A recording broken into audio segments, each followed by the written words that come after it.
close this out and see if Rays can get a win on his debut here in LCK.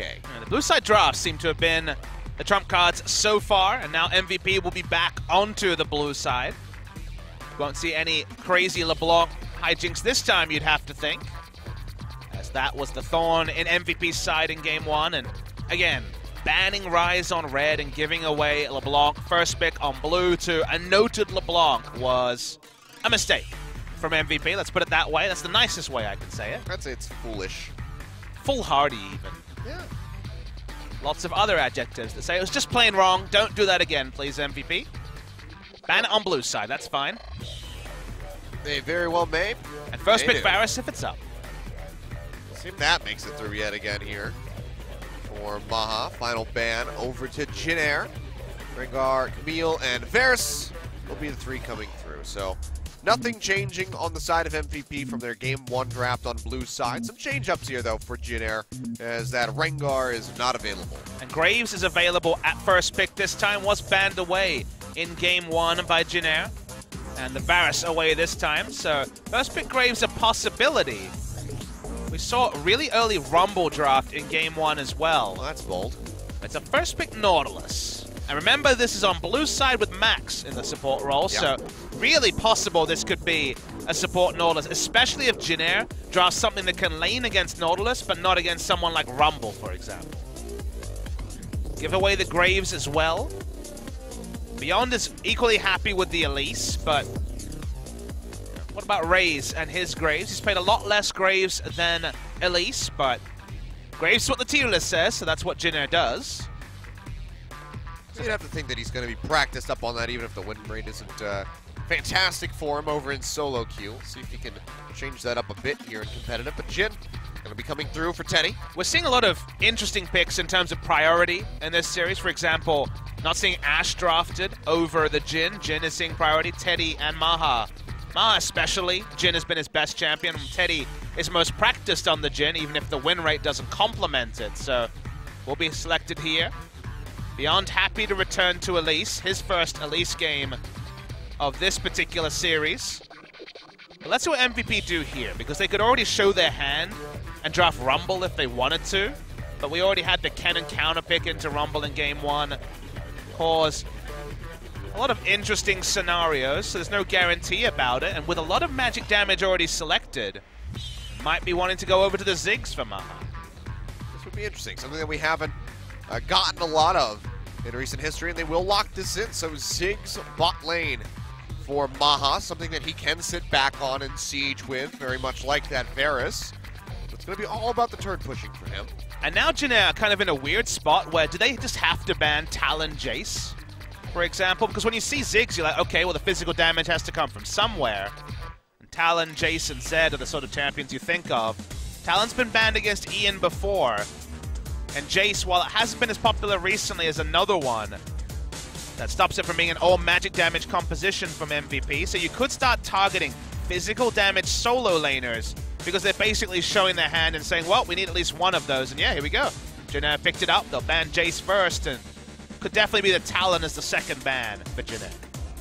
See where they want to go. The Shen is coming through here for Ixu in the top lane. So they're betting on that Nautilus being for ADD and not for Max. So that is a switch-up that we could very well see come through in the second half of the picks.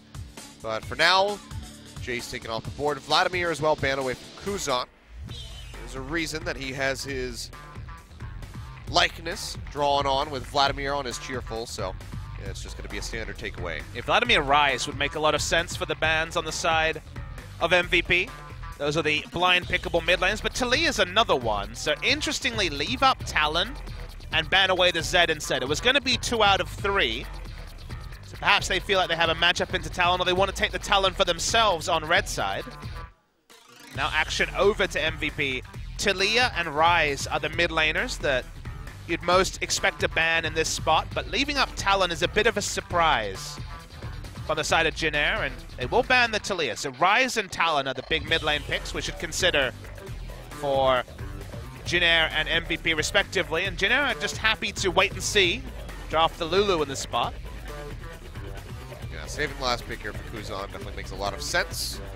They don't know where the Nautilus is at, so that'll give them even more knowledge. So Lulu will just be the pickup here for Snowflower alongside Jin. So it could be two solo lanes. Could be something like Rumble Talon, for example, on the side of MVP, or they could just pick a support and a mid laner.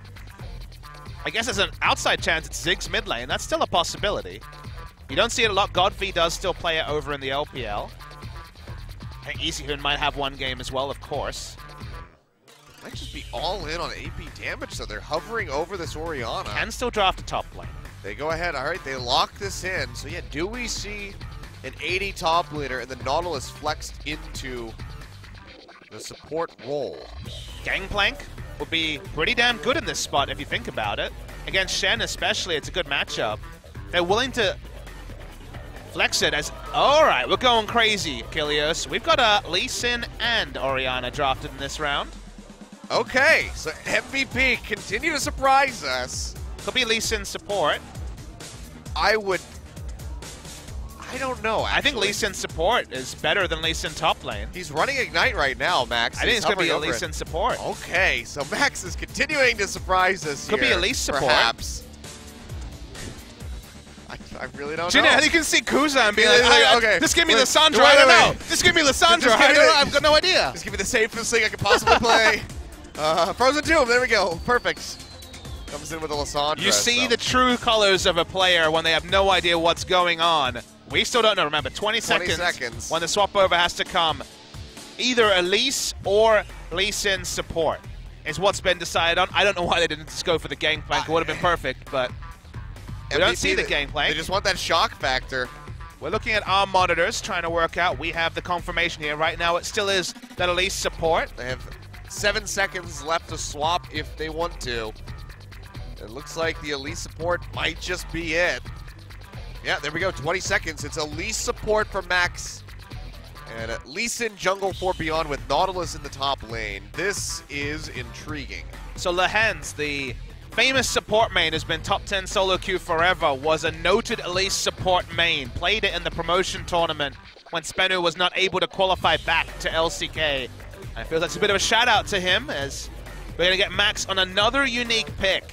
I really don't know how the draft ended up like this. This is utter madness on the side of MVP. You never really know when it's MVP drafting. You're not sure how things get to but be they could the have way that they taken are. Gangplank top. They could have taken Sion either support or top lane. It's MVP. I know. Well, remember that thing that we said about genius and madness? This is madness because madness, only madness. They have taken a full step into the side of madness for sure here with this draft. Let's see if it's going to pay off for them. MVP desperately need this win to secure a spot in the top 5. Let's see if they get it.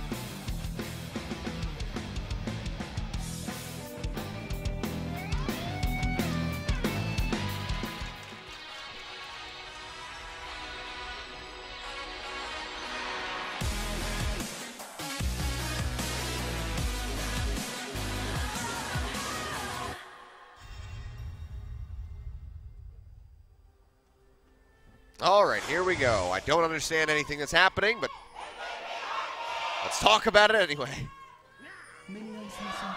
Fans seem excited about some of the curveballs that continue to be thrown by MVP. Here we go. This is the best script. The Infernal Drake starting off for us. I mean, everyone builds damage on the side of MVP, including the support, so...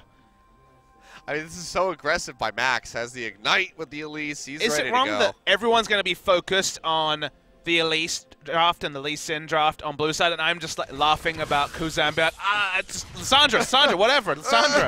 I don't know what to do. He definitely hit the emergency button there. He's always been the Lissandra man. He's only player to play it this season, second game on it. Let's hope it doesn't go as long as the first game he played on it. That was the 68-minute epic that we had against Longzhu. That was the fun one. You sound so earnest, Achilles. I can't remove the feeling of defeat from my voice. But we know that Jinair plays good with globals, with double teleport, and they have 3 globals, double teleport, and also the Stand United. If they can play a map game like they did in Game 2, that'd be big for them, as we get to see, okay, Relic Shield Elise support. That's a new one also. Of course, does get the execute when she moves into the spider form. Max is just innovating all over the place. The Relic Shield is quite funny, really. That could have been a Lee Sin with Relic Shield. That would have made a lot of sense. Yeah. Nope. Wasn't to be. Especially given that, you know, Beyond is, for lack of a better term, mained the Elise this season. Will take it over a lot of other highly respected junglers because he's had good results on that Elise. Will be spotted out, starting up that blue buff. Ward thrown down. So they can keep tabs on the Lee Sin for now. We'll see how the pressure is going to develop here in the bottom lane. Because, I mean, with that Lulu, you know, you land the cocoon, you go all in onto somebody, Wild Growth comes through. Maybe you just save their life. I mean, the laning patterns for an Elise are a bit like another champion Max has been playing in solo queue, the Blitzcrank, because it's all about the line skill shot. The thing about Elise is she does even more when she hits the line skill shot because you have the current HP and the execution damage between Q and R and the gap close. So Elise support's no joke, but you just need to be very steadfast with your positioning behind the minions. A lot less intimidating in that situation. That's great. There's something that I wish we'd see every now and then. I mean, Max has been playing it a lot, but refuses to play it because apparently Elise supports oh so much more meta. Hear that, all you Blitzcrank mates? Yeah, play Elise. Swap it up. Go Elise in the support role. You won't tilt as many people in your solo queue. Some people take the Relic Shield just for laning. Obviously, a little bit of sustain coming through. May not even turn it into Targons. Could just build the AP Sightstone item straight up later. Well, Raze goes for the Krugs, but he's like, oh, they're gone. Just like Hope might be gone from MVP. In my sanity. And Jin just like, goes on. Just wave clear. We'll work it out later. I mean, we're about to finish up the first set here as we go into game 3, and I've already been awake for about 12 hours, so sanity is slowly dripping away. Stay strong, Achilles. SK Telecom playing in the second set. That should reinvigorate me a little bit. Maybe not, depending on what BBQ does, but... I asked Hooney. He was in the back. I said, anything special today? He's like, nope. I'm like, oh. Yeah, I told him that if they win, they should eat BBQ chicken and tweet it out afterwards. I don't know. SKT's pretty, let's say, vanilla with their social media. Apart from when they pointed guns at each other, that was a bit more crazy. That was, yeah, Bangin' Wolf. Live together, die together. It's funny, like, the next day I saw a Twitter account, there was no context esports with those same pictures, and I was like, yep, that's about right.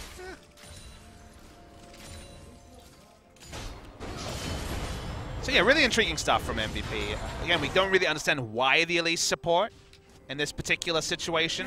There are a lot of supports that do really well against Lulu available, like the Nami, for example, does very well into it. The Zyra available as well, but decided to go a bit crazy. Now, if you take them both in an early rotation, there's something about denial, but Graves is already happily claimed by Jinair. Almost feels Sassen-esque. Did you notice that interaction? That's an interaction I've never seen before. If you go for an auto attack to last hit a minion, then change into spider form, it counts as a melee attack, and he gets the execute. Huh. That seems busted.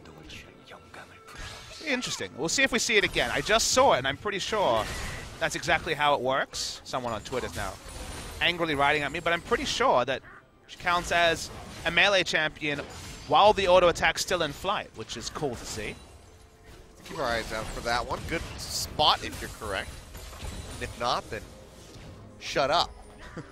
You don't know what you're talking about. Let's watch this. Come on, stay on here. I need to see it. Oh no, OGNY! Someone can watch the replay. It was there around 5 minutes, or maybe just before, so that can be scrutinized later. But it does feel Sassen-esque, being like, well, look, I can play this too. When Sassen was playing every champion and losing with every champion. I mean, given the, comparison of like how deep your champion pool should be for mid lane and how deep it should be for support, Max is giving Sassen a run for his money.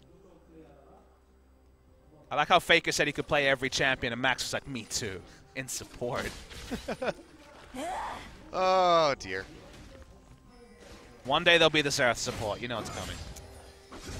Oh, God. Xerath Ziggs bot lane. Oh. How wonderful. GBM be like, I need the multi-box. Let's think about what MVP can do. Because their team comp bursts and doesn't do any consistent damage at all.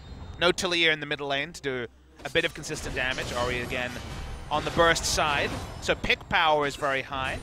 Physical damage almost entirely absent, just Beyond on the Lee Sin doing a bit of physical burst himself, so health and magic resist are the stats that Jin Air are going to be craving.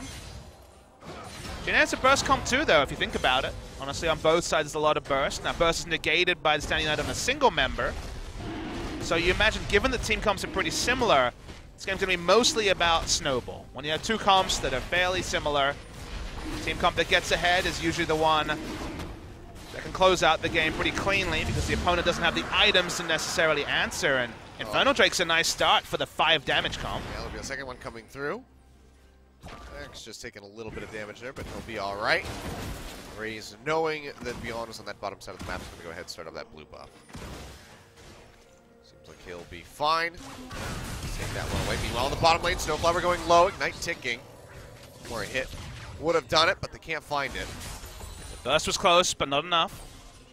Well, they get Ignite for Flash, so good trade up by MVP. Nope. Stolen away by Raze. Seeing in his second ever competitive game on this Graves. Got a pretty free farming phase in game 1 and has in game 2 as well, so we haven't seen Raze necessarily under pressure. We already talked about Mowgli and his tough debut against Score, who was counter-jungling up a Storm on Ivern that day. It's been a lot less pressure for Raze, but the only really high-pressure situation he was in was around the Baron, where had to smite not to die, so couldn't really blame him too much for that. So jury's still out on Raze. Given Umti's struggles, I don't mind putting some games into a player who might strengthen up, especially if Umti loses game 1, having someone to be there while he can start to calm down. It's still a very young player, might be useful.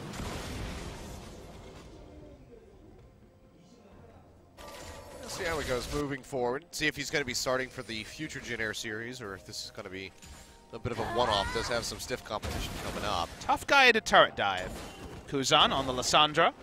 We saw a lot of top lane Nautiluses pushing out and then flashing over the Raptor pit for ganks on mid lane, but Lissandra does answer that sort of pressure very cleanly.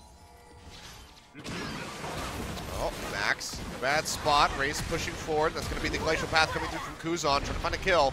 Beyond arrives. We'll go ahead, jump forward. Sonic Wave connecting. Shockwave comes out, but the Frozen Tomb is down by Kuzan to keep himself alive. Beyond has to exit. Big pop-up comes through as ADD joins in the fight, coming off the backside of that TP. They got Inferno thrown out. Does get a lot of damage down onto Snowflower and Raze, but no one dies. Everyone falls super, super low, but split calls from both teams. Lower health bars on the side of MVP, specifically on Max and ADD, and they'll pop back into mid, so maybe trying to get the tempo advantage around the mid lane while Ian has to recall. Raze is all alone. Yeah, Beyond going low, but the Cocoon comes through, and Raze, he gets popped. TP will be canceled by Ixu in the end. Kuzan will get a little bit of a push going through in mid lane, but first blood goes over to MVP. It was a good decision to stay on the side of MVP. I assumed they would back, but instead stayed, which looked like an overstay, but still was enough for them to pick up the first blood. Second ever support Elise that we've seen in the league. Lehens, as we said, played it in Challenger and in qualifiers, but Madlove played it once upon a time way back, 2012, 2013. It's been a while. He's been practicing it up ever since. Well, I think the issue back then was the power level of Elise was such that playing it in the support role was a waste. Remember watching Bjergsen when he was still on Copenhagen Wolves playing it in the mid lane, such was the power level then. It was played in top for a while as well. Yeah. That's kind of where she really started out, and to excel was in that top lane especially, because just having that consistent trade damage, swapping back and forth between forms, and a little bit of sustain from the W is good, but Teddy gets hit up by the Cocoon. Logboat comes through. Will take him low. Gets a shot off onto Maha, who goes low. Snowflower going to try to finish him off. Auto attack goes over the wall, but it's not enough. He stays alive. Max now going to have to run away and exchange of blows, but Jin Air will come out on top. Yeah, no time to channel the Mega Inferno bomb there for Maha. Had to keep running. Another auto attack would have been enough to take him down. So does get away. Has the bomb just for wave clear, though, when he sees the wave being pushed up. Dangerously close. Max still fishing for another Cocoon over the wall, but he is spotted out. That ward call is going to be opened up. Max is going to have to body block these. But even then, he's dangerously low. Repels up. Can they land it on Maha? Might not be enough to finish him off. The answer is going to be no. Max comes down just a second too late to be caught by that one. But now, Jin Air rotating down towards his bottom side is 4. Ian's here to back them up. Looks like that might be enough to dissuade the dive. Mega Inferno Bomb still available after all of this. Yeah, a little bit of damage on the Teddy. You can see that come out and at least force a flash, but looks like they'll go ahead and be able to retreat safely. Yeah, high drama around the bot lane, but no kills on either side. Yeah, for now, just going to be that one kill picked up by MVP. Couple hundred gold stretching them ahead, and then they have that Infernal Drake that will be stacking up passively in the background, but nothing too concrete yet. And returning to the comps, the fact that there is that burst overlap, you have to wonder, is just the mixed damage types enough for Jin Air to have the late game supremacy? They shouldn't need to build any armor items whatsoever. Just the health and magic resist, so having that natural itemization might be just enough, especially if MVP don't get snowballing. A couple of Infernal Drakes, that's something. I think you need a 5 to 10k gold lead to really carry this comp through in the mid to late game, and that's not something MVP has to their name just yet. Definitely a ways away from that, to say the least. Second Infernal Drake would definitely help out, though, spawning it now in 5 seconds. Both of these top laners should have their TPs up. In time, you'd have to say ADDs on the way at the moment. 2-level advantage for Teddy over Maha. Not just a single level, but a full level between the bot laners. A surprise in itself. 30 CS up at the moment is Teddy, so he's in a really good spot. Already has that Yomos completed. Maha still working towards that Morello Namicon. He'll be down by a bit. Granted, with the Relic Shield, Maha's a bit closer. Yeah, but this is definitely Graves, more Malmortius into Edge of Night. Kind of choose which one you want. When? Probably want the Hex Drinker to negate some burst. Itemization from everyone going to be super defensive on the magic resist side. Going to be a while till those Void Stars are there for MVP. Graves is going to go ahead and start up this Infernal Drake. Beyond, just coming off that recall, will be late to arrive. They peel this back. Spot Snowflower, yeah, they know it's down. TP's going to come through. Very really late from ADD.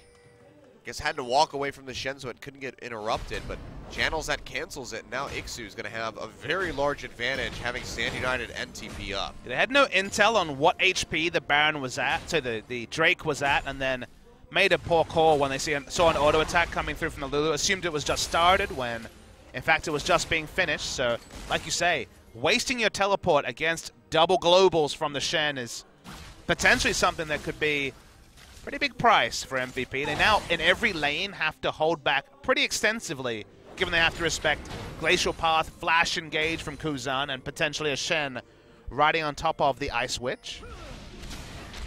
What are the odds of this? Triple Infernal Drake here in game number 3. Double, whoever gets the double, be very grateful for these spawns. Are you very grateful for Korean Lissandra? She's the best. I love hearing her make weird noises. Bell gonna come down, Shockwave comes through, takes a lot of damage off of Raze. Oh, baby! Ian, he just gets popped, tries to flash away, but gets taken down in the end. Max will get slowed up and chipped away at by that curtain call, but now Jin Air gonna get some alone time with the turret. Kuzan, now he's not done yet, making the map play, going up to the top lane with that TP. Trying to kill Beyond, won't be able to find it, but that's going to be first brick going over to Jin Air, and they're starting to stretch ahead. Yeah, kill first brick, and they don't even give up Ixu in the top lane thanks to the teleport from Kuzan. Double global play again working for Jin Air. Loved the flash aggressively from Kuzan during just the tail end of the shockwave animation from the Orianna. They went out in multiple ways to Jin Air, and they have a mixed damage type in the late game, so very crucial juncture for them. Equaled up the Infernal Drakes, gone ahead in the gold. Jin Air looking pretty. Definitely are swing that gold lead into their favor. Still just a couple hundred that they have, mostly coming off the back of the first brick at this point. But MVP only wavering a bit. They're the ones reacting rather than making Jin Air come to them. And you have to say that so far the Elise experiment in bot has failed. When it comes to the CS, you know, the Ziggs has had to be pressured in. Could have been just a Karma to help push with the Ziggs. Instead, they went for a pretty gimmicky support and lost lane in basically every metric apart from multiple kills onto Teddy and Snowflower. Again, early in the draft, if you're taking away the two strongest meta junglers, which I don't know if you could necessarily say that with Graves on the board, but regardless, you can understand it as a denial pick. But just as a power pick in the late game, very, very strange from MVP. Yeah, and also losing out on the first brick when you have a Ziggs on your team is never a good feeling. MVP just haven't gotten into a position to, you know, start whittling away at that bottom turret. The tier 1 and top lane has taken more damage. So it's just been poor execution overall, and just another bizarre draft by MVP. It's not done yet. There's still plenty of chances for them to get back into this game. But for now, really have to question the decisions that were made. Yeah, we end up using synonyms for a lot of the same sentiment, which was just why. Like, what has necessitated some of the crazy moves, the Rise ban into LeBlanc drop? That's probably just a straight-up mistake. I wouldn't say that was madness, whereas here, the late rotation at least does qualify as madness. And Jin, yeah, they went for comfort. Cassandra purely as a comfort pick, but another double teleport mage. They're just playing their game, and doesn't look like MVP have any special strategies with this Elise. Not like their Baron buff is going to be super fast, because they do have the Ziggs and a lack of consistent damage.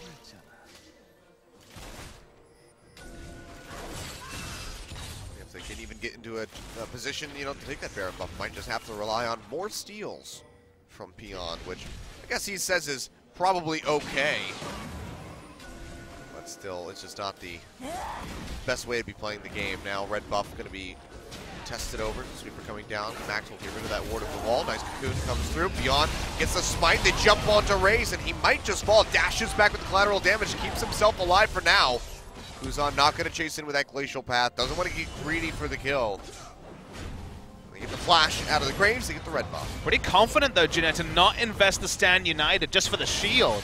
Would obviously have been interrupted, but either a good damage calculation or Ixu just wasn't looking. Hard to say. Good for them, though. Keep that extra tool. They were never able to make a Stand United play while teleport was down from ADD, so that particular window wasn't exploited by Jin. But speaking of windows, they saw that Graves DPS'd out, and that's why you see the invade coming in from beyond. Kuzan now hovering around the back side of this turret. Doesn't have ultimate, but can help push and auto-attack the turret. Well, looks like he might just go ahead and peel back up the river, go to the mid lane, start clearing that out yet again. Just gonna try to keep that pressure up where they can here in bottom. I mean, Teddy and Snowflower have had Maha and Max pushed consistently during this laning phase thus far. Which kind of defies the whole purpose of Ziggs. Yep. Don't want to harp on that point anymore, as even the grenade does more damage because it kills the Void Link. Yeah. Sorry, it kills the Spider I Link. do see Teddy's just not taking anything. The shields from Snowflower, he's able to offer up, just soaking through that damage. And Maha, he's just going to be a ways away. I mean, Teddy's building up for that Edge of Night. Maha only has some Morel and Avacon. The tier's stacking up. It's a ways away from having actual damage. Colonel does get started here, though. ADD has roamed all the way down. Stand United used onto Raze as he tries to push it. Dragon going low. Can he find this? So the answer's going to be yes. Beyond smites that one away. Now the fight has broken out. Max gets jumped on. He goes down. They're able to 3-1 back onto Snowflower, but now Teddy completely untouched on the top side of the fight, firing away with the curtain call. Won't land that last hit here onto ADD, but Ixu goes in, gets the taunt. Big Ring of Frost from Kuzan. Locks them down. They take them out. There'll be 2 members lost on the side of Jin Air, but they find 3. Yeah, so many different players on the side of Jin Air can dive even late in the fight. Glacial Path and the Shen Taunt both available. Pick up the 3 kills at the end. Good decisive stuff from MVP. They know the smite's out of range. Nice ultimate to stop that. Raze can't get into the fight. And while they take down Max to start the fight, it looked like it was just going to be a trade and nothing more when the shots don't go through from the curtain call. But Ixu, even on low health, goes for the hard commit. Shadow Dash, this is a flash Shadow Dash, only takes Beyond, but it allows Kuzan in the madness to dive in as well. Has Zonia's on the back of it. Good stuff from Jin Air. They pick up more kills. They don't pick up the Infernal, though, as all three are now down for the game. 2 over to the side of MVP. Yeah, 1,500 gold here for Jin Air. Would definitely like that to be a larger number given the double Infernal Drake here for MVP, but they're still in such a good spot. MVP have just struggled to execute on anything that they've gathered for themselves. The Ziggs is just still not knocked down a single turret. There's no turrets taken across the map for MVP. So. Magic Resist only started to come in for Jin Air. It'll keep rolling in. No locket yet. That's a possibility for multiple members to pick up. Probably going to be Snowflower, although with the Forbidden Idol might be Redemption first, which I think is a mistake, given that it's a burst comp coming through from MVP. But regardless, that's the decision made from Snowflower. But Locket comes in, Redemption comes in, a couple Magic Resist items for everyone, and I don't see how MVP have enough damage with a burst comp especially to take out Jin Air. Maha just saying, no, you don't get the recall here. Moves him back, but now Kuzan sitting in that bottom lane. At least for the moment, has plenty of wave clear to offer up, so just, again, getting close to that turret for Maha to use that short fuse passive to get the satchel charge down is just seeming very unlikely, especially since the blue buff is currently sitting on that Lissandra. So Kuzan going back to this major comfort pick for him, 2-0-2 so far. Zonia's completed, he's perfectly safe to play very aggressively in these skirmishes.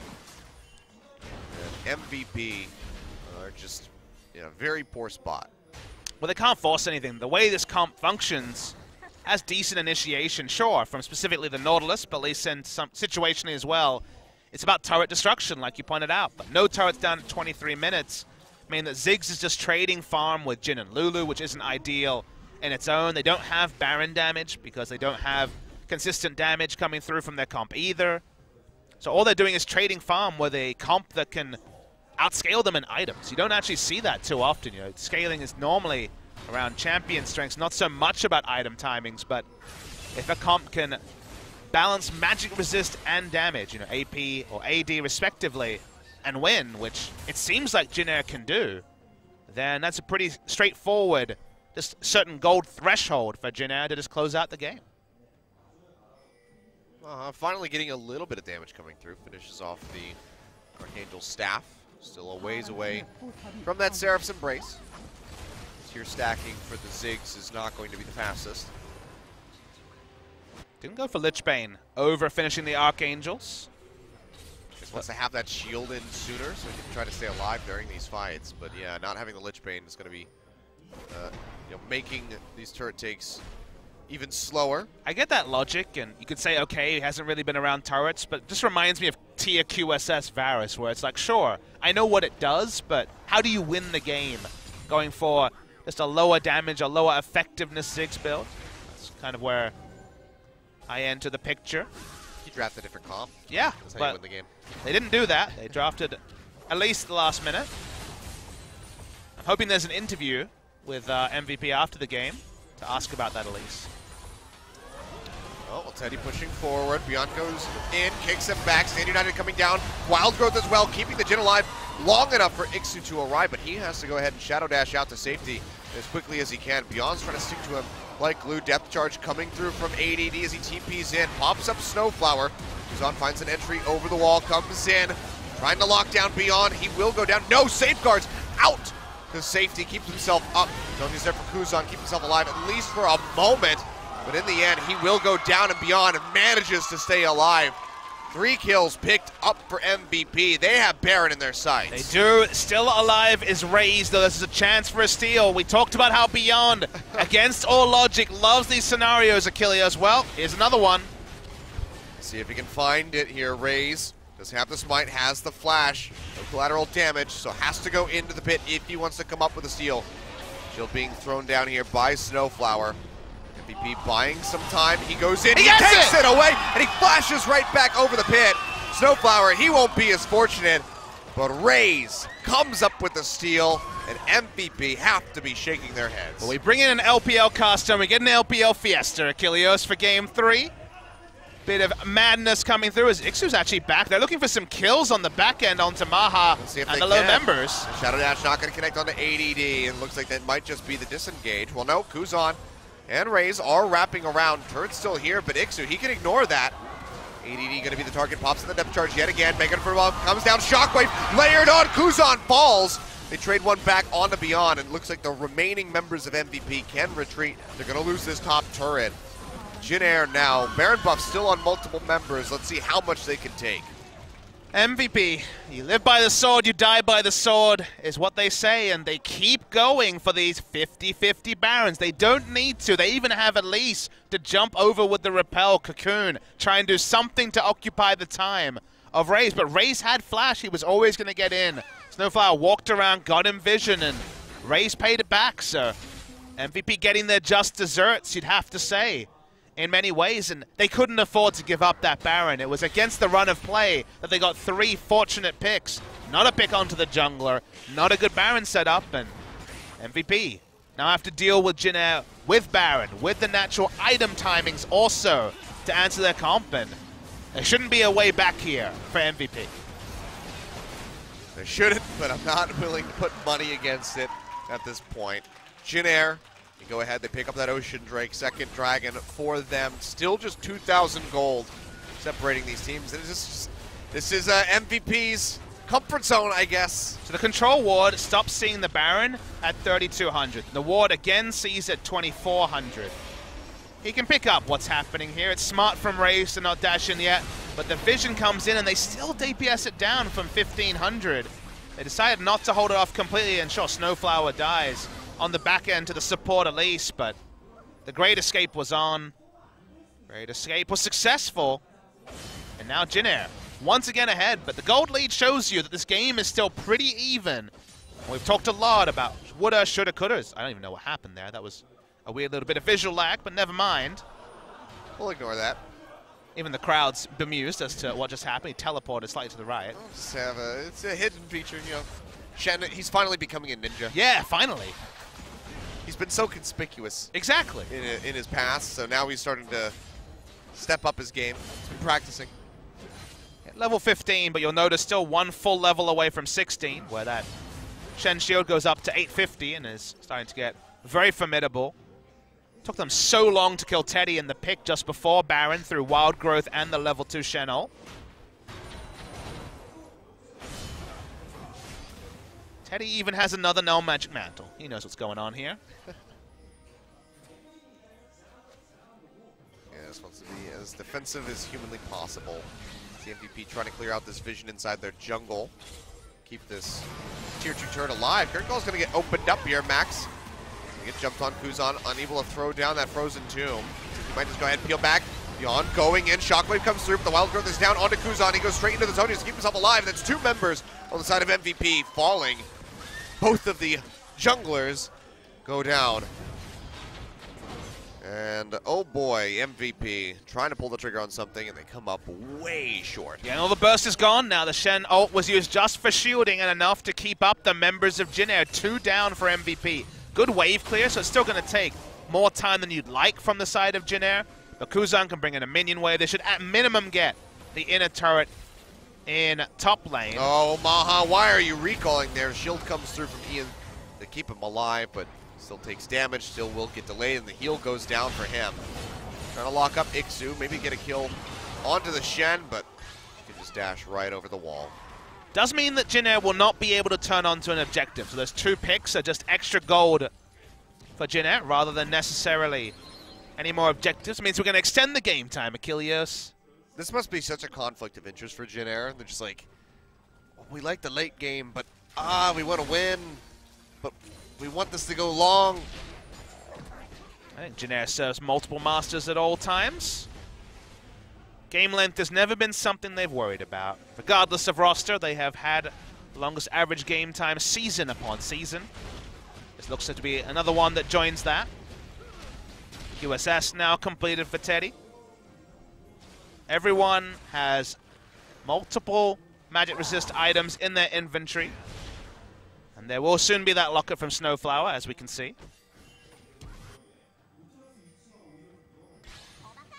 It's not that simple for Jin Air. Honestly, their comp is pretty similar to the previous game, except they don't have a massively fed LeBlanc. A bit of a pickle here. TP's coming through from Ixu. Could be Kuzan. See which one it is. It's going to be the Shen. channeling his way through as they try to lock down this Nautilus. They want his Guardian Angel. Tanky. Yeah, dashes away with the dredge line, flashes over the wall. Redemption will just barely clip him over the wall. He stays alive at least for now, but Maha gets jumped on. Kuzan throwing down the Frozen Tomb. They're able to take him out as he goes into the zone. His Shockwave pulls in 3 members, but the Redemption just undoes all of the damage that Ian was trying to get out.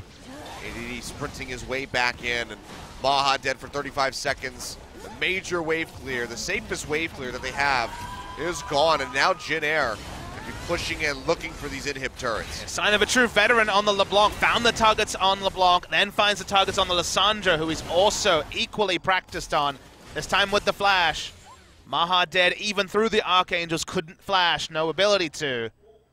Gets them 1 objective, but only the singular Achilleos. Maybe they're going to try and set up around Baron in 35 seconds' time.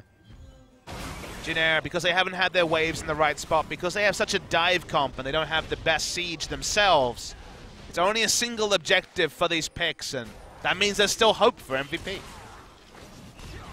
Still hope for MVP, but a hell of a lot of hope for Jin Air as they look to go forward into that promotion tournament at the end of spring. They were to win. They would move to 3 match wins. 8th place BBQ plays today. Almost certainly will lose to SKT, so they would only be 1 match behind BBQ. Game score-wise, a 2-1 victory and a 2-0 loss for BBQ would leave them at 2 games behind. So still an uphill battle for Jin Air to escape the bottom 5, or either bottom 2 more specifically. But they've been trending upwards. You know, this is another trend upwards for them. So all hope is not lost. If you're looking for that Glad plane, you might even see it today. It's looking a bit likely. We do see that one here today, but Jin Air and MVP both are teams that have very stiff opposition remaining for the rest of the year. Finally, MVP find a turret. Jin Air might be looking for a fight. ADD taking a bit of damage. We'll go ahead and pop that dredge line, get himself out to safety, at least for the moment. Flash not to use his Guardian Angel last fight, so still has that for this fight. See just how far forward Jin Air wants to push. They're cheating back towards this Baron. You can see a recall coming through from Teddy, so likely don't want to pick a fight at the moment. There's no minion wave pressure on either side. Slow build up for Jin Air in multiple lanes, but that's still a minute and a half away from really crashing. Dredge line tossed out by ADD. They want the fight. Can't find anybody really to go for. Ixu, definitely not the target. It would take too much focus damage and to try to take him down. Beyond goes in, dashes away with a safeguard. Trying to steadily chunk them out. Sonic Wave not going to connect. Teddy going to go ahead and peel back with that Yomos. Kuzan doesn't have teleports. They can't go for a teleport to one of the lane wards, and that means the Jin Air are kind of out of ideas. Kuzan threatening with the Glacial Path. Ian and Maha have to be so worried about that Lissandra arriving on top of them. Frozen Tomb will certainly spell their demise. They don't have control wards to put on their flanks.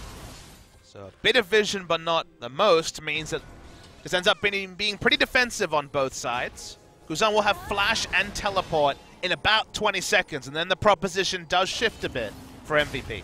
Jin Air still in a good spot, though, just delaying. You can see the waves building up in the top and bottom sides of the map. Ian's going to have to go ahead and clear this out. Get too much damage down onto that turret, just a couple hits, really. They're only really relevant if you make a play around the map at the time the minion waves crash. Orianna's free to clear the minions in top lane.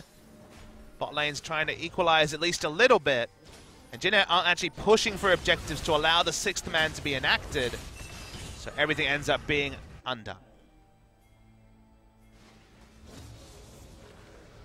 So where do they go from here? What move does Jin Air make to keep themselves ahead in this game? Right now, it's still so dangerously close.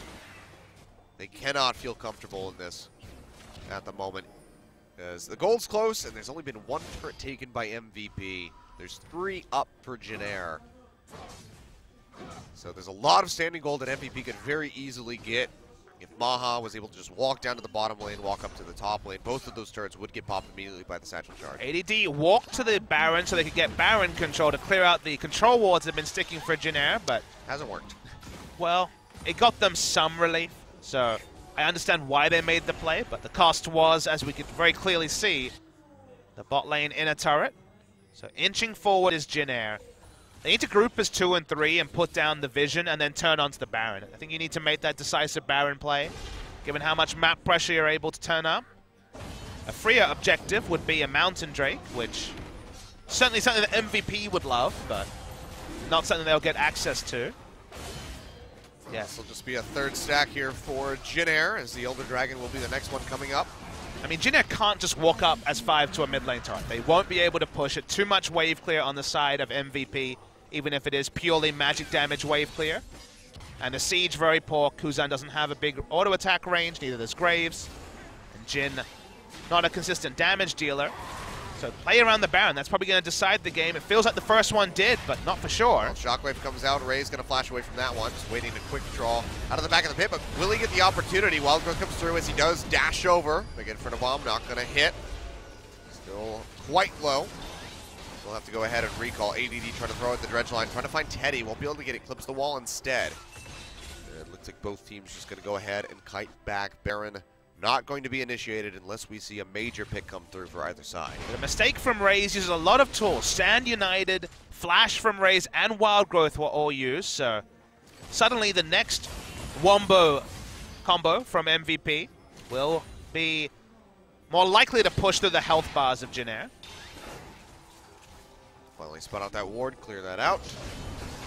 So goes in, gets the taunt down onto ADD, just trying to harass out this Nautilus a little bit, but he is more than healthy. I want to see that deep ward. A ward, say, around to the left of where Kuzan is now for a home guard teleport onto the likes of Maha would be really big for Jin Air. They're trying to make this straight line rotation to the mid lane, translation you might call it, but get the turret low, but not low enough. Get a bit of damage in. MVP gonna have to maybe prep that that wave in the bottom lane.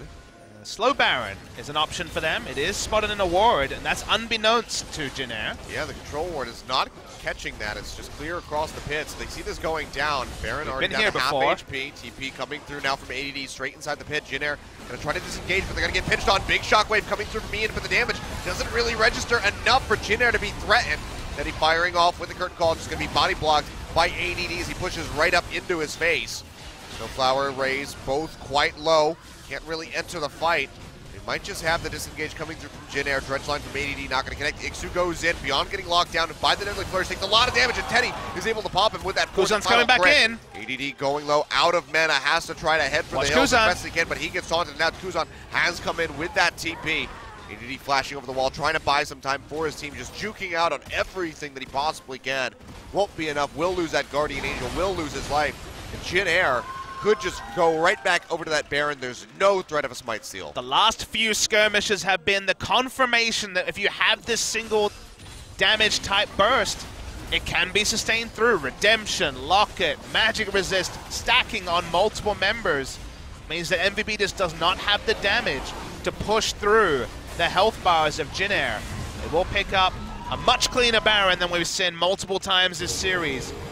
They'll look to close the game. Still difficult. They still have that short range, so Baron isn't necessarily a 5-man grouped push to take an inhibitor. They still will need to play multiple lanes, which both these teams have shown a big struggle with during this series, so definitely don't ink in a 45-minute finish just yet, but seems like unbalanced. Jin Air have the tools. They've made the smarter calls through the course of the series as well. While the gold is stacking on to the likes of Ian on this Orianna, 3,000 to be spent on a death cap very shortly. I don't think the death cap is the difference between a one-team fight and a lost one for MVP. Yeah, we saw a major shockwave there in that fight, but just not really doing much damage to anybody other than Raze, who was already half health from tanking the back. Yeah, so it's just not coming through for MVP. They're definitely on struggle street at the moment. Almost 7,000 gold down at the currently here, as it's 10-8. Jin Air are just starting to really run away with this one. Teddy's made an adjustment. He sold his Edge of Night for Last Whisper, just because he realized that when he opened up onto ADD, he was depressed to not even get through his first shield, let alone the second one. So wants to be able to do some damage to ADD. 45% bonus armor penetration on this patch. Helps a lot when you're dealing with 3 armor items and a Ninja Tabi on ADD. But clearly not going to be his first role in team fights, taking down the Nautilus. X2 splitting in the top lane. Gonna get rid of that turret. ADD's drawing it up the lane as much as he can to try to deny this push here from Ixu. Meanwhile, the rest of Jin Air starting that split. Beyond wants access to the back line. Yeah, in mid. Beyond unseen so far. Might bring around the Wolf camp, but it's still just so risky for him to go in by himself. Kuzan finally splits. Doesn't have teleport, so will take time to rotate to mid. Beyond coming MVP, in, this is the time. on the Teddy. Taking for the bomb, draws it back in. The Shockwave gets the pop. Ian finds one. Snowflower should go down. Polymorphs onto Beyond to try to keep himself alive, at least for a bit longer. Sonic Wave comes through. Resonating Strike goes forward. Race just kiting out this Lee Sin perfectly, keeping himself alive. Snowflower dies. 2 kills go over to MVP, and they hold on to the turrets in both mid and bot. This was the one window that MVP had to make an initiation. Kuzan was bot with no teleport, trying to auto-attack onto the inhibitor turret. Shen was in the top lane. Beyond got that access to the back line and halted the push for Jin Air. Is it a delay or is it a game-changing move? That part's not clear. Taking down Ixu, that's a bit of a fool's errand for Maha and Max. That's an arduous task for sure. 20 seconds left here on Teddy and Snowflower. Elder Dragon now spawning. MVP, do they just go for this? Looks like the answer is going to be yes. They start this up. They should be able to take this out unless Raze can get nearby fast enough, but it just does not seem likely. So double Infernal Drake going to be amplified for them. Move up to 24% bonus and have 2 stacks to go towards that true damage. So a good pickup here for MVP. Is it enough to get themselves back into this game? That's a question we don't really have the answer to, Achilles. The Last Whisper item is completed for Teddy, so his only magic resist in his items is from the Mercurial Scimitar, so he's a bit lower on magic resist. Snowflower really wants to be using his full suite of protection onto Teddy, given that he is full damage, and the one person who's not as sturdy towards the magic damage. Let's see if MVP can find an engage, because it's very easy to find an engage when it's 1-3-1. A lot more tricky in this spot as Maha has Banshees, but is it enough? He's going to go ahead, flash away. Taunt comes through. Kuzan's nearby. He's going to pop the heal, try to get enough movement speed to keep himself safe, but the flash forward from Kuzan comes through. They lay down that Frozen Tomb. Maha does die. They get a lot of damage down onto the Lissandra, and ADD is coming in from the backside, gets the Dredge line, but Kuzan's got the Glacial Path, rather, trying to take himself out. It's not going to be enough as Ian takes him down. Now turning over onto Ixu. They have the damage burn, but mid lane is going down. As you say, Teddy and Raze pushing forward, getting rid of that first inhib. They pop that down quickly.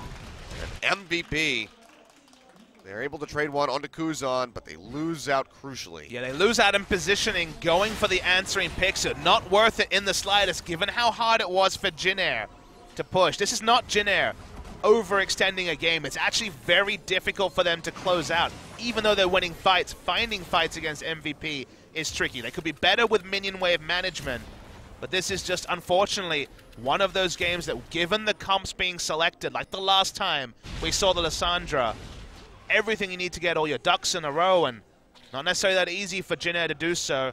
They're low on the table, trying to pick up confidence. They're close, but not quite able to close out the game. Still going to be a ways away. ADD finally getting rid of that last outer turret in the top lane. Gold is too much ignorable at this point. I wonder if Teddy sells his boots later for something like the more Malmortius or perhaps a Guardian Angel. Realistically, he's doing damage from off the screen anyway, so movement speed gets less and less important, but if he does that, Beyond certainly will be looking for a repeat of his insect play. It's been a pretty good job from the Stand Uniteds and the Wild Growth so far from Jin Air, keeping him alive. Stand United, 850 health. Locket's around 520 at this point in the game. Wild Growth's over 500. I forget the exact number. I'll say 600. Redemption, another 600-ish heal. They do have a lot of extra temporary health to help out Teddy. That's for a future shop. For now, he has the Swiftness boots. ADD tossing on the Dredge line, not going to find a hit. Kuzan has the Glacial Path backwards, does not want to get caught out here. Any picks that MVP are able to get could very well spill over to that Baron that's going to be spawning in 30 seconds, but right now they have to be a bit concerned. Trying to rush for this other inhibitor, even without a minion wave. Remember, it's low. A couple hits on this would do the trick. Teddy, if he could walk forward with that last shot, might be able to take it out. But still going to be a ways away. Wave clear here from MVP is still quite strong. Yeah, Ixu had to use Stan United because Kuzan was overextended. Then he had to teleport back to Kuzan, so top lane is going to take even longer. It's kind of comical. There's still a inner turret up in top lane, but Jinna just haven't found a way to rotate around it. That should happen now, but Baron's up as well. See which they decide to prioritize. They're spotted on this rotation. Ward in the river as well. We'll see them. ADD goes back for the recall. Is going to have to just hightail his way through the jungle and get as close to that Baron as he possibly can, as he does not have the TP up. Wave is pushing away a bit here in the bottom lane, but it's not the best prepped. Nor is the one in top, so Ma's going to move up and take care of that. Seems like the Baron not going to be initiated by either side. It's just too risky at this point, so they're just going to draw this out as long as they possibly can and look for a pick. It's hard to close, and Jin Air's not the best at closing, so between those two things, we can take a slight step back in our seats and get comfortable. I think if I get comfortable, I'm going to fall asleep.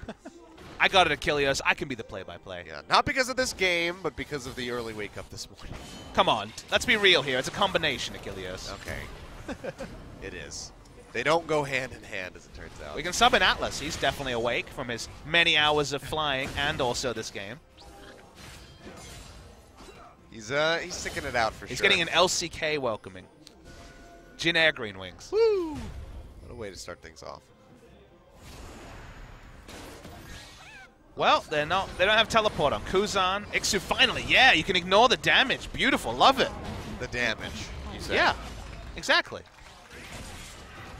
You can also take this inhibitor if MVP don't send anyone. You can see Nautilus like, I can't do anything, guys. Literally no damage. Yeah.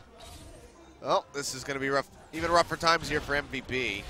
I mean, if MVP don't start Baron, they just lose a free objective, so it's the only option they have now. They're going to go ahead. They pull the trigger on this. Ward's down inside the pit, so they do spot out the HP here. They're going to try to lock up Raze. He gets locked down. Stand United comes Who's on the back line? on the back line, trying to get on top of Ian. So far, he's all right. Ixu gets kicked away by the Dragon's Rage. Into the Zonius goes Kuzan, but as he comes out, he gets obliterated by the Orianna. Redemption coming down, healing up multiple members of Jin Air. But the Stretch line comes through. Shockwave. 3 members get dragged in and they go down. Teddy gets popped. All the damage for Jin Air has been eliminated. MVP just playing cleanup now with the rest of them. Ixu will be left alive. MVP, an explosive fight for them, keeping them in the game. Find 4 members, lose Maha, and now they're going up mid. I mean, they might be able to end the game because it sounds crazy, but with 4 and only a Shen, this is probably the only chance the whole game they'll have to finish. Still 30 seconds for Kuzan. Ixu can do literally nothing on his own.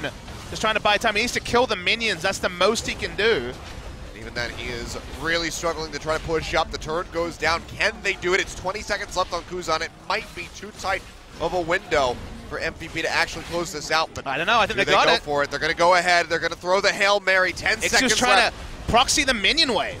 He's doing a good job of it so far. Max taking up the first turret. They turn onto the second one. The minions not there. They're trying to draw Ixu closer so the minions will All right, there's Kuzan. The turret. Nexus is exposed. Kuzan comes in, pops Max immediately, but can he stop Beyond? Can he stop Ian? The answer is going to be no. MVP off of a massive fight around the Baron pit. Come up with the win. Well, there's a fiesta for you, Achilles. We had a real fiesta in this game, a frustrating one to watch, and Jin Air are going to be beside themselves. But they let this one go. The master of that last fight was Ian, holding on to the shockwave right to the last. No more positioning available, getting a huge wombo engage on the back line. Smiles on the inside of MVP, but they shouldn't be massive smiles. The draft, some of the decision-making in game was shaky, but Jin Air, they didn't know how to close. It's not that surprising that they took it to the late game, but they didn't know how to close, and they end the game without a match victory. Such an unfortunate thing here for Jin Air, not able to win this. It feels extra bad because it's against an elite support, but nicely done by Ian in particular. It was a rough game overall from both of these teams, very much struggling in that late game, not sure where to go, but MVP They find the fight, Ian finds the shockwave, they clean up, and they push all the way to the Nexus to find a win. And MVP pick up the match win. They move to 9 match wins. They stay very much entrenched in 4th place. And the nicest thing I can say about that performance is, well, they could throw it all out and play differently and not lose anything. So whether they showed anything in this victory, I'm going to guess no, because a lot of bad mistakes from them, a lot of exploitable weaknesses, but still the victory. But also comps that you can trash. Those comps were, let's say, creative. They've got a match win, but you can't really say too much other nice things about them. And the frustrations for the Jin Air fans. The Glad plane, it was already commissioned. It was already ready to take off, but it's grounded, and it's not to be seen today. Nope. Extended delays on the tarmac for the Glad plane. And MVP, they are able to get the win, but it was extremely messy.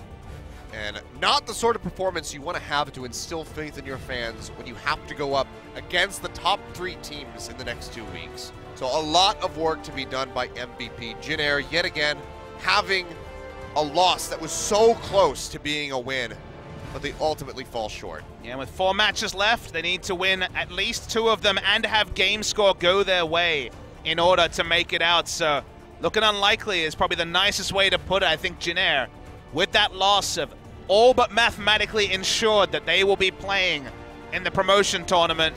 MVP still fighting for the top 5. Looking pretty good at this point. Most damage of the game was the Orianna. MVP made it so difficult with their draft, going for the very late rotational ace that really didn't provide them anything. Could have been any other support, and I think you would have got a lot more value out of it. But in the end, just seeming to outclass them in shot calling. They shouldn't have had that option. It felt like with all the tools that Jin Air had, there should have been no good way to play the game for MVP. They found a way. Speaking of MVPs, I think Orianna deserves it, not so much for the scoreline, but really for winning the game with that play around the last Baron, holding the shockwave for so long. Even I, as a caster, was like, wait, do we see a shockwave? Because there's so much magic resist that you could be forgiven for thinking it was cast much earlier in the fight. Instead, held onto it did Ian, who had some MVP-level performances in his last series against Kongdu Monster on the Orianna, returns to it and looks solid. Yep. So Ian coming up with his 5th MVP here. I mean, shockwaves were on point. They were constantly finding multiple members, but the damage was so negligible for the majority of this game. You can see finally here, the later stages coming up with some significant damage onto the squishier members such as Teddy.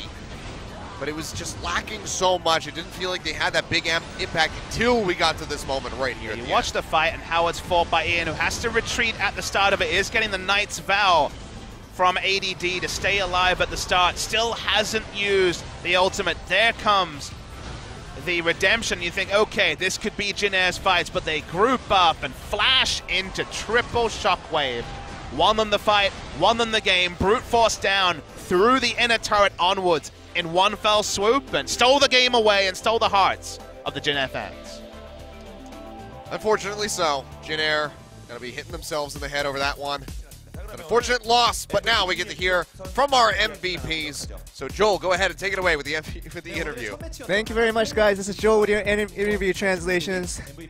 Jin Air Green Wings, a Glad plane almost took off, but feels bad that it didn't, as MVP picks up a 2-1 victory against Jin Air Green Wings, and we're here with today's MVPs, Max and Ian, for the interview. Max and Ian, congratulations on the win. How do you guys feel? It's been a while since we had such a close series, and against Jin Air it was really tough, but glad to get the win. Yeah, my hands were shaking throughout the game, and even with your hands shaking, you got the shockwave off, right? Yeah, I'm glad that turned out well. Yeah, like I said, it was a really back and forth match between you guys, and it was a tough earned win. But with the first game, you earned the MVP with the Tahm Kench pick. And right now, a lot of supports are really praising the pick, but how do you rate the champion right now in the current meta?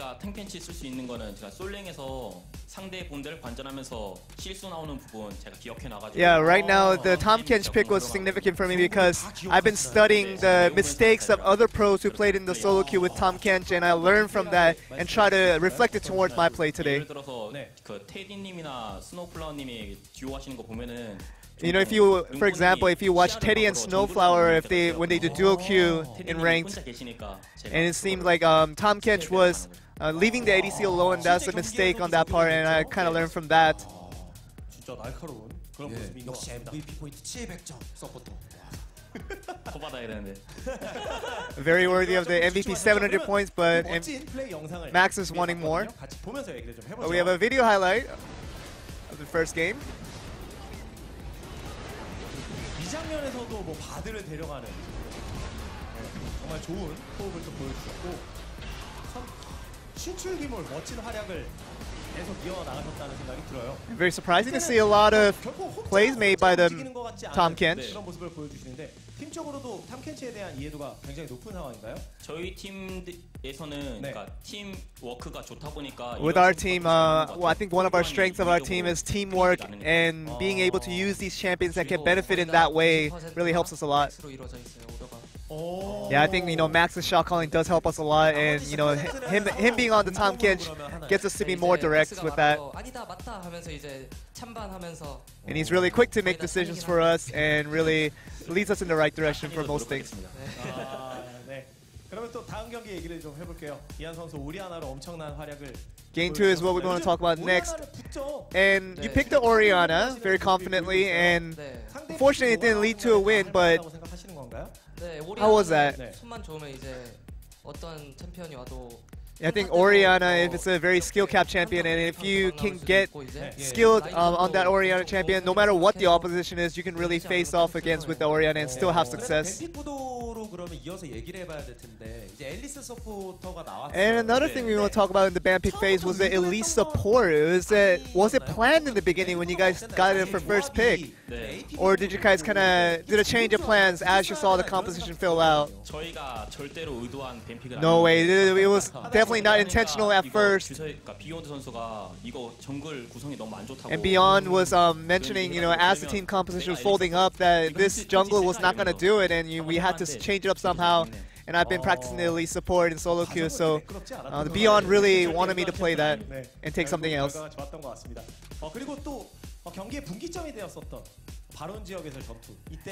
And the turning point for that game 3 was significantly on that Baron play when you guys had a team fight, and unfortunately you guys fell behind. What happened there? Yeah, I think Baron fight's pretty simple, as if you lose you just have to hold on for the time being, and if you win you can just get more advantages. But having it stolen from us, we had to really, we were really trying to bust it out, and you're just trying to get the quick Baron, but it didn't work out. But that just meant we had to hold on a little bit longer. What were other communication between your team around that time? Yeah, I mean, we had a lot of experiences stealing the Baron from the other team, but beyond getting it stolen from him, I'm sure he felt pretty bad about that one. We also have a video highlight from the last game 3. This is pretty much where it ended it. You said your hands were shaking right around this play. Yeah, I think as soon as the game ended, all that jitters went off, and my hands started trembling. No, but we were just really working, trying to save that shockwave for not really much else, but to get the Jin. But I was really aiming for the Jin, but the other two just popped in there, and very fortunate on that one. And I could say it was 10% intended, but I have to be honest, it was a 2 bonus for me with that shockwave in the end. Very humble for you to say that, but we thought it was intentional from you. Lastly, Max, what do you want to say to your loyal fans out here right now who have been through this tough win, and you finally got to get this? And on our path to playoffs and getting there, today wasn't a good showing, but we want to show better performances in the future.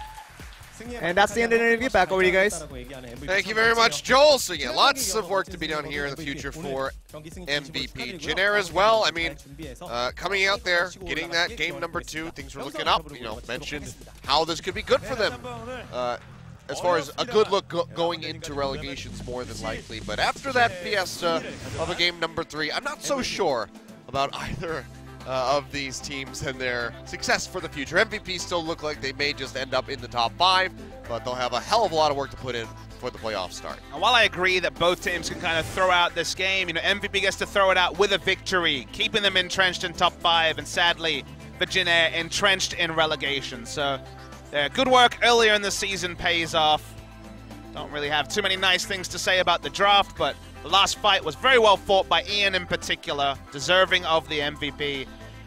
So 4th spot, looking strong there. Frika and Longzhu for now, competing for that final spot in the top 5, but things could still take another turn. We still have 2 full match days. So 1 more match day today and this week, and then 2 more match weeks. So still plenty of League of Legends to be played as these teams finally start to become sorted at the end. And speaking of future League of Legends, we have 1 more match today. Maybe SK Telecom T1 can make it just a little bit more clean as they face BBQ. I think if there's anything we can rely on for SK Telecom, it's going to be cleanness in their play. But just because we're asking for it, maybe we'll get screwed. Maybe we won't see it. Maybe BBQ will come up with a surprise win from behind. You know, a win from behind from BBQ will be right up there with some free chicken as a surprise in our 2nd set. All right, well, we're not getting any free chicken today, as per usual. Unfortunately, they have stopped that service here. But maybe we will see that victory come out from them. That would be pretty damn impressive, you got to say. With their streaks right now, very impressive. Yeah, so we're going to go to a quick break, let the players get settled in the booths. When we come back, we will have that 2nd set of the night, so don't go anywhere.